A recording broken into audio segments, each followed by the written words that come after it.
बॉम्बे रे झियो मिललानी तू आसी गाँ मास्टर झियो पछे पड़िछु बुझिल सांग कथार अछि परा जे जा को रसिला खिया फुल परि बासिला अरे ताले असुविधा कोन कथा पकोलो सही तो ट्रेल सांग बापा को ता घर प्रस्ताव पठेतिली ता मां सफा सफा मना करदा कहला ए प्रस्ताव ताऊ पसंद नै अरे बड़ा आश्चर्य कथा एमिति पात्र की मना करे औ से झियोर मां मुंड खराब नै ना कोन बिल्कुल नहीं सांग बिल्कुल नहीं अरे अनु हम तोरी पे जाउथि अबे तू कोड दिलु तमर फोन पाइला परे से चा दुकान रे बसी तम दी जण को अपेक्षा करथि से कथा छाड़ आगे को तू नंदिनी विषय कोन बोलछु हां नंदिनी होची राजेंद्र बाबू को बड़ झियो बेचारी साबत माटा लगी भारी हंतसंत होची ए प्रस्ताव आसिला ये से मां जको बाहागरटा भी हे पाउ अबे सेटा मां ना डहाणी झियो प्रति एते अन्याय होची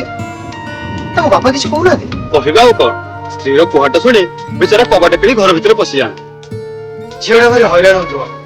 अरे सेठी में तो बापा गोटे चाकर खोजछथि कि घर काम करिवो आ नंदिनी को सहायता करिवो